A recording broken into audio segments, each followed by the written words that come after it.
If procrastination is a problem you face and productivity is something you lack, then this is the perfect video for you. In this video, I'm going to be covering 5 productivity hacks that I wish I knew sooner, backed by science, backed by results, backed by my anecdotal experience, and teaching them to you. So by the end of this video, you'll have a toolkit of productivity strategies to implement into your work, your system, your day-to-day to ensure you're actually getting success productively. Hello, I'm Dylan. I'm 18 and I coach aspirational people who have dreams and ambitions to turn more productive and actually reach those goals. I personally spent 5,000 hours or 210 days straight wasting my life and any time I had on video games and Call of Duty. I turned it round, however, to effortlessly and easily breeze through large amounts for my work, for my business, for my education and for my personal development goals, and I'm helping others do the same with non-BS, actionable advice through my YouTube channel and my one-to-one coaching. If that sounds interesting, subscribe, but let's get into it. The first actionable productivity strategy that I wish I understood sooner was cognitive load theory. It sounds fancy, it sounds technical, but I can assure you it's not that complex. The easiest way to explain it is with brain points. You wake up, you have 100 brain points, and during the day, even the minutest of tasks such as deciding what to wear, etc., can tap into the brain points and leave you with less and less and less. So by the time you actually get to do the hard tasks that you were supposed to do, you simply don't have enough cognitive load, cognitive energy to put into the work to actually get it done in an efficient and productive manner, and that's why you procrastinate.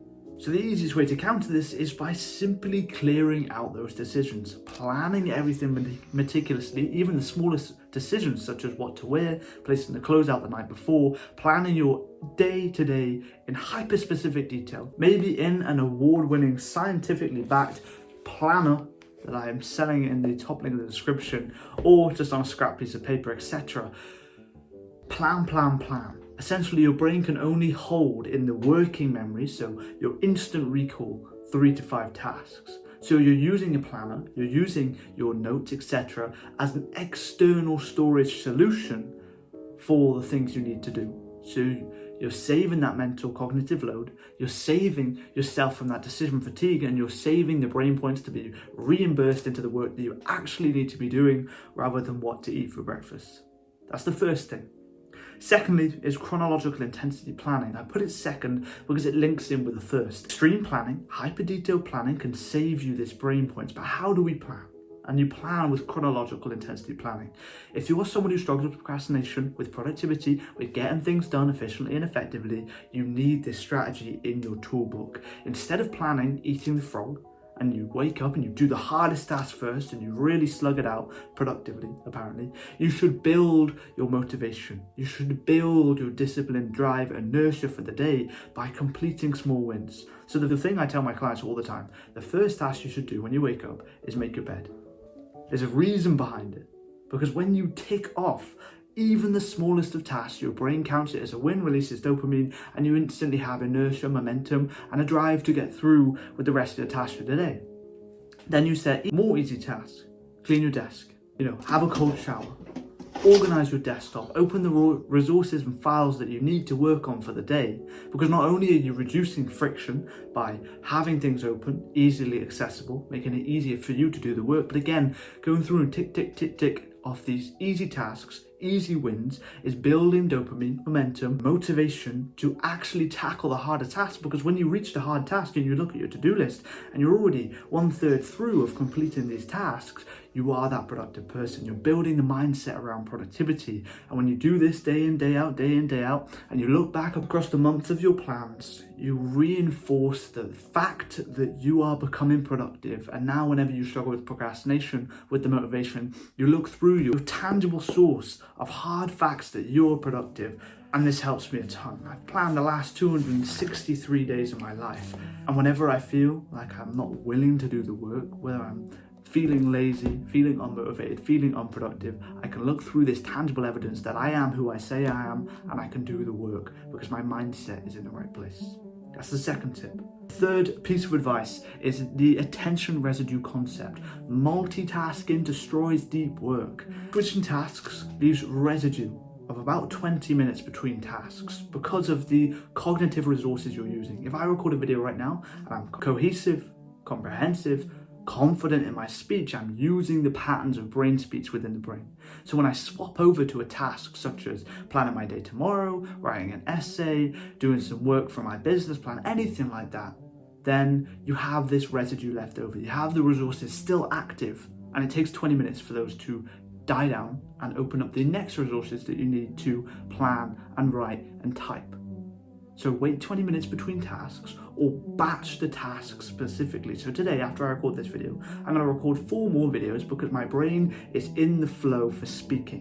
Whereas if I were to make content, I batch make content, I content generate 10, 15, 20 videos at a time because my brain is in the flow of that specific work. Whereas if I were to go record video, make content, record video, make content, record video, make content, I'm simply not going to be as effective because this residue is left over and I'm kind of blending the cognitive resources.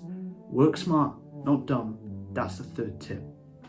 Just before we get into the 4th tip, which is super, super useful and hundreds of people have personally seen it help them across their lives, I do have a unique high leverage opportunity for you in the top link in the description. It'll take you to my productivity performance plan where you have everything to turn productive once and for all. You'll have my personal phone number so I can work with you every single day you need me. You'll have my exclusive high quality award-winning physical planner included in the price, as we were speaking about before.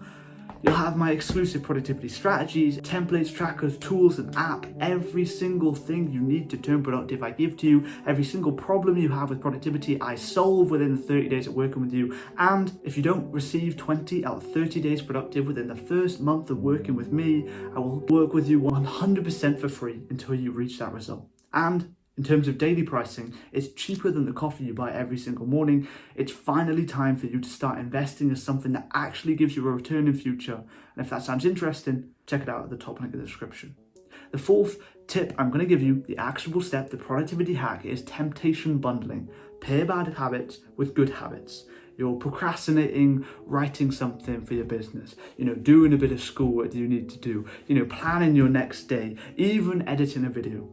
How do we get it done in a surefire, guaranteed strategy? And again, this is a short-term strategy. Unless you build the discipline, you're eventually going to burn out using the strategy. But if it is a monotonous task that doesn't require your creative or analytical output, such as replying to emails, doing the more admin tasks for your business, for yourself, you can listen to a podcast at the same time. You can watch a YouTube video at the same time. You can stimulate the internal urge you have while doing the productive work. And again, it's short term because it is negatively impacting you if you are scrolling, doom scrolling as you're doing the work. Although in the short term, it's beneficial because you're actually making the progress and doing the task you need to do, you're still firing your dopamine receptors. So obviously seek good temptation, seek temptation such as podcasts, such as educational style videos like this while doing the work.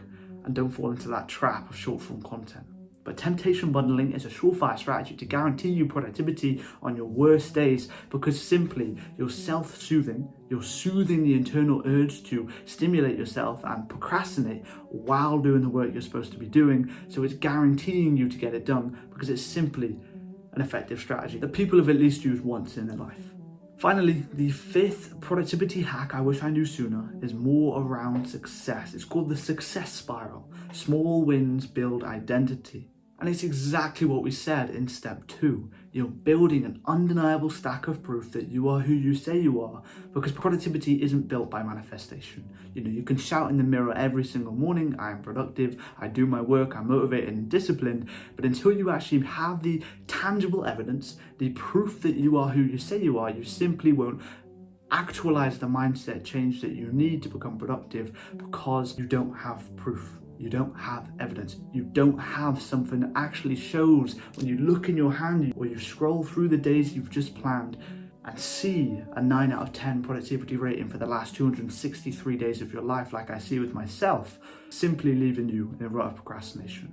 You can do this with goals as well. Set slightly hard goals, tick them off, achieve them, celebrate them, reinforce them in your brain with dopaminergic engaging activities such as you've just hit a bench press PR. You go and have a nice lunch with your friend. Therefore, you're reinforcing the habit.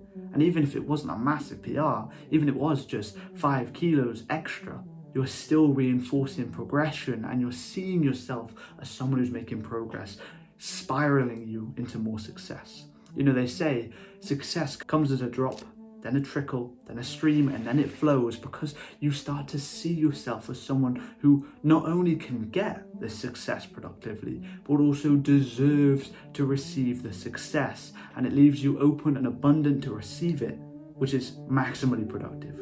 So I hope you found this useful. That was 5 productivity hacks I wish I knew sooner. And again, if you're looking to invest in yourself, make surefire progress, guarantee yourself results with the guarantee I'm offering, then the top link in the description will take you there, and I'll see you there in a minute. Thanks for watching.